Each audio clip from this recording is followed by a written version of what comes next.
Welcome to Nice and Blunt. My name is Adam Riancho, and it's Saturday, so it's time for the weekly injury updates video, where I'm going to give you all of the player news that impacts your lineup, let you know how it affects my rankings, and whether or not you can start some guys who I previously didn't like, or whether or not you have to bench some players that you were expecting to have in your lineup. And as someone who has T. Higgins on my subscriber league team, I am not happy about it. But let's get into it. Before we go through the player news, I'll show you every team on the screen right now that is fully healthy. That includes the Atlanta Falcons, the Buffalo Bills, the Dallas Cowboys, the Denver Broncos, the Detroit Lions, the Houston Texans, the Jacksonville Jaguars, the Las Vegas Raiders, the New York Giants, and the New York Jets, as well as the Washington Commanders. If you have any of their players on your fantasy team, you are in the clear. None of them are hurt. But let's begin with Arizona, where there's not an injury to mention, but I just want to bring up Zay Jones is suspended. So who knows, maybe Greg Dortch actually has a good game. But in Carolina, we all know that Jonathan Brooks was already out, but an interesting situation at tight end where Ian Thomas and Tommy Tremble are both out. So the rookie JaTavion Sanders gonna get a shot here. Maybe he has a role in this offense. I will be watching, but you cannot start him. In Chicago, Keenan Allen questionable with a heel injury already. Good news for my Roma Dunze shares, but it looks like Keenan will play. He was limited Wednesday and Thursday, but full on Friday. I do expect him to suit up, but still, I think that is an upgrade to Roma Dunze. I prefer Rome over Keenan straight up. In Cincinnati, though, this one is a bummer. T. Higgins with a hamstring injury added to the injury report Thursday, did not practice Friday, now listed as doubtful, and that is a big bummer. I had him as a top 12 option, and I don't think you can play him at all. It's just not worth the risk. If you recall 2 years ago, if you had T. Higgins on your roster, you probably remember this very vividly, just like I do. He had 2 games where he entered with a hamstring injury. He played 5 snaps, went to the coach and said, nah, I'm tapping out. I will end this game with a bagel and screw my fantasy managers. So I am not taking that chance. I am not starting T. Higgins, and it means Jamar Chase is that much more likely to get all the targets in this one. He's technically questionable, but it's just because of that holdout. It's not due to like real injury, so it's not ideal. It's not a great situation. According to him, he will play, but he might not get a full bevy of snaps. I think if you have Jamar, though, you have to play him if T. Higgins is out. But who knows, maybe Andre Yoshivas, maybe Jermaine Burton gets some extra looks. I think Mike Gesicki might also get a few more targets. But I think the main benefactor of this whole situation would be the running backs. However, it's a crowded backfield. You don't know for sure who to start. I did upgrade both Zach Moss and Chase Brown, however, in my rankings. We'll get to those updated ranks at the end of the video. So a boost to the running backs, downgrade for T. Higgins. You're starting Jamar Chase no matter what. In Cleveland, we all know Nick Chubb is out. That's already what we knew. In Indianapolis, though, as I expected, Josh Downs also out, not in the rankings. And Jelani Woods was placed on season-ending IR a few weeks ago. So that's not great. Kicker Matt Gay, questionable. You're going to be starting someone else no matter what, other than Matt Gay. In the Chargers offense, DJ Chark out with a hip injury. You're not going to start him, but it is an opportunity for Quentin Johnston to at least get some snaps and maybe look good, but I'm not expecting it. I'm only taking a shot on Josh Palmer and Ladd McConkey. If I'm looking for a Chargers receiver at all, I'm probably not. They're outside my top 40. In LA for the Rams, Jimmy Garoppolo is suspended. Tyler Higbee is out. Things we already knew. In Miami, Odell Beckham Jr. is out. And so is Malik Washington, the rookie. So there is some opportunity here for a third weapon in the passing game to step up. I think Jonnu Smith deserves a slight increase in the ranks. I bumped him up a few spots. In Minnesota, we knew for a fact already that TJ Hawkinson was out. JJ McCarthy on season-ending IR. So Jordan Addison, Jalen Naylor have a chance to step up. But in New England, Kendrick Bourne is out. Meanwhile, Antonio Gibson, questionable with a hip injury. I do expect him to play. He was limited on Thursday and Friday, but it looks like he'll suit up. However, it might be a few more added snaps for Ramondre Stevenson. I'm just not really trying to start any Pats in this one. In New Orleans, we knew that Kendry Miller was on IR, but A.T. Perry, questionable with a hand injury, did not practice Thursday or Friday. I do not expect him to play.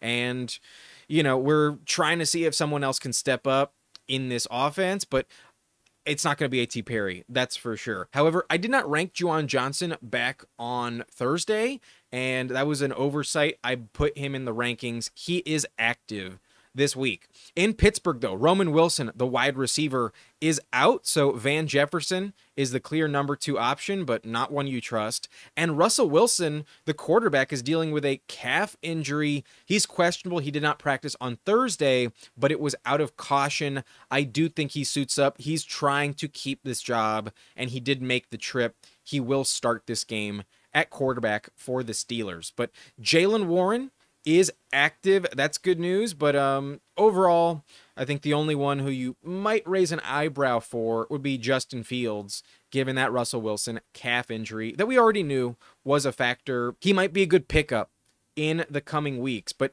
in Seattle, it looks like Tyler Lockett is going to play, questionable with that thigh injury, limited Wednesday, Thursday, but then upgraded to full on Friday, so that's a great sign. Tyler Lockett will suit up, and that might decrease the target share for JSN. But in San Francisco, weird situation. Prayers go out to Ricky Pearsall, who had that gunshot wound to the chest, and I feel like he's probably out for the year, right? That's probably the safe precaution to make. Let's hope we see him on the field at some point in time. Prayers go out to Ricky Pearsall. Christian McCaffrey, though, questionable with a calf and Achilles situation, added to the injury report on Thursday, limited both Thursday and Friday. Not great. So I do expect him to play. It sounds like he will be on the field, but I do think you have to roster Jordan Mason if you have not done so already. If he's available on the waiver wire, Jordan Mason is a absolute must-add at the moment. And it looks like Mason is probably going to get a few more touches in this game. So it sounds like McCaffrey is going to play no matter what, but it's just not a great situation. He had a lot of touches last year, and there have been some years where he's missed 10-plus games. It's not ideal. I'm a little bit worried about it. I think he'll be okay, but it's just not great. You want him to be fully healthy, and he is not. And that's why I like Jordan Mason. It's because there's really nobody else at running back that you trust. They added Matt Breida for a reason, because Elijah Mitchell's on season-ending IR. Isaac Guerrero questionable with a groin injury. Not very safe either. He was limited Thursday, Friday. He will play, but he's more of a special teams guy in this offense. So Jordan Mason, you have to pick up in this Niners backfield. We'll see what happens on Monday night. But Juwan Jennings, also questionable with an ankle injury, limited Thursday and Friday, expected to play. But maybe Jacob Cohen, the 4th-round rookie receiver, is a bit more valuable than we anticipated coming into the season. I wouldn't add him, but just a player to mention. In Tampa, Trey Palmer, the 4th-string wide receiver dealing with a concussion, full in practice all week, will play, but it's kind of irrelevant. And then lastly, in Tennessee, DeAndre Hopkins, questionable with his knee injury, looks like he'll suit up. He was limited all week in practice, and he is a game-time decision. So I previously did not rank him. Now he's in the ranks, and I think he's in the flex conversation, albeit not like a automatic start in your lineup. So let's get to my updated rankings. We begin at the running back position, where I mentioned the comment section. Once Trent Williams signed his contract, I bumped up CMC to number 2 at running back this week. But given the calf and Achilles concern, I lowered him back down to number 4. It sounds like he won't get 100% of the workload we were expecting, and Jordan Mason, I think, is a bit more of a factor. So CMC staying put at number 4, and technically comes down 2 spots because of the adjustment I made in the comments back on Tuesday. But that's really the only change I made in the top 20. Christian McCaffrey down to number 4, and outside the top 20, there are some changes in the flex conversation. I'm just a little more confident in Javonte Williams. I did pick the Broncos to win this game in upset fashion, and if that's going to happen, one of these guys has to have a good game. So I think Javonte has a shot to find the end zone. I feel a little more confident. I think he is a legit flex play this week. The Seahawks had a terrible run defense last year, and it's not a guarantee that Mike McDonald can turn it around in the first week of the season. So Javonte, now inside my top 24, he moves up 4 spots. So he jumps DeAndre Swift, Jerome Ford, and Zamir White. They move down 1 spot. But I also bumped up both Zach Moss and Chase Brown, a total 3 spots. They're now inside the top 30 because of that T. Higgins, Jamar Chase at receiver situation that's not that safe. So a big upgrade to the running back situation as a whole. It's just like, who do you trust? I wish there was a clear alpha that we knew would be in your lineup no matter what. So there's a world where one of these guys is like top 15 this week. I could see that happening, but until we get the clarity of knowing what the touch split is, I don't think you like have to start either. It's kind of a bummer because there is some high upside for both of them. But moving up to 28 and 29, Zach Moss, Chase Brown, a little bit more interesting this week. And that means they jump Ramondre Stevenson, who gets jumped by also Javonte, so he moves down 3 spots, and Brian Robinson Jr., Devin Singletary move down 2 spots collectively. They're now outside the top 30. This is the cutoff point, though, for flex. I think Devin Singletary, Jalen Warren are the guys you're like scraping the bottom of the barrel with and only considering in deep formats if you're desperate. So that's it at running back, inside the top 40 at least. I did bump up Jordan Mason, though, to 42, but I don't think you can actually start him. I think it's just a guy you want to pick up off the waiver wire. Let's move over to wide receiver, though, now, where I removed T. Higgins from the rankings entirely. It's just way too risky. He's also doubtful, so not expecting him to play at all. And he was my wide receiver 12 previously, so that means everybody else moves up at least 1 spot behind him. But with DeAndre Hopkins added to the mix in Tennessee, I did bump down Calvin Ridley a couple of spots overall. But because there's no T. Higgins, he only moves it down 1 spot. He's now behind both Jaden Reed and Christian Watson. And at number 35, he's like the last guy I would consider at flex with some decent confidence in terms of floor at receiver. So not great. He will see fewer targets with Hopkins there, but it's really just a bad matchup why I'm not that crazy about starting Calvin Ridley this week. But the other guys move up 1 spot as well. But with Keenan Allen's heel injury, I bumped up Rome Odunze 4 spots. I'm more confident in Rome, and he jumps guys like McConkey, Josh Palmer, Jackson Smith, and Jigba. And 4 spots overall is a decent swing for the fence. I like Rome a lot. I'm a bit of a biased source, though. I've been on Rome all offseason. But DeAndre Hopkins moves up 20 spots. I previously had him unranked. He's now inside the low-end flex conversation. Now my wide receiver 44 this week. I don't think you can start him. He might be a bit more of a decoy with his knee injury, but is a little bit more intriguing now that he's on the field. And he's 1 spot above Keenan Allen, who's also questionable and doesn't really change because T. Higgins gets taken out, but is a little bit lower in my mind. And last player to mention inside my top 60 would be Tyler Lockett, now at 55. I previously had him unranked, but I still prefer JSN by a wide margin, and I still think DK Metcalf is the only one that you're like really trusting this week. So Lockett now ranked, but not a guy you can start. Here are my updated wide receiver rankings for week 1. Let's move over to quarterback, where it's all the same except for Russell Wilson. I bumped him down 1 spot behind Derek Carr now, but he was already in the fuck no category. I was not starting him, and you should not either. But let's also talk about the tight end position, where outside the top 20, I did make some changes. I bumped down Colby Parkinson 4 spots. I think that's a really risky bet, honestly, to endorse.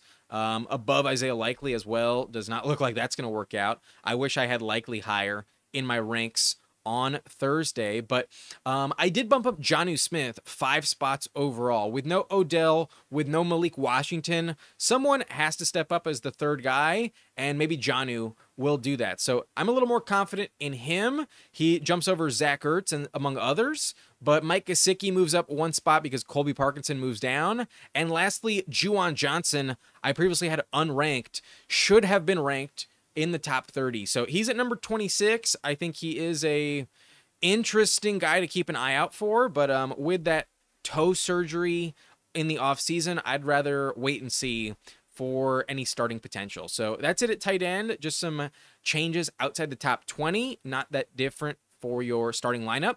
And then lastly, I did make a few changes at defense where I think it was a little bit too optimistic to endorse the Bears as the #2 defense. It could really be a massive, massive upset in this one. There is some risk, honestly, to bet against Tennessee. We just have no idea what to expect, and I just don't think it's like as safe as a #2 overall ranking would have suggested. So I'm bumping them down. It's just too much of a wild card. 11 spots, though. I think they're still a very legit streamer. And I now have them below the Steelers, who I did bump up 3 spots. I think the Steelers defense is a little bit more safe overall, given the talent they have and, you know, the fact that they have to win in a low-scoring situation with that offense. So the Steelers now at number 12, the Bears at number 11. Otherwise, everybody else changes just one spot because of those differences. It's all kind of the same, but I think the Bears at number 2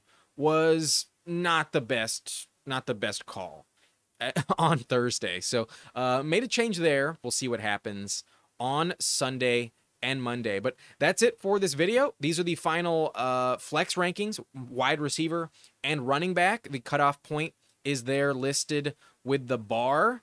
And now we'll pivot to quarterback, tight end, and defense just on the screen here for a few seconds. You can pause it if you want to make those lineup decisions based on my ranks. But that's going to be it for this video. If you enjoyed, hit that like button and subscribe to the channel for more content like this. I'll always update you with injuries and news on every Saturday before kickoff. And if you have any questions, let me know in the comment section. I will answer those as well before games get going. So that's it. My name's Adam Riancho. Thank you for watching. Nice and blunt.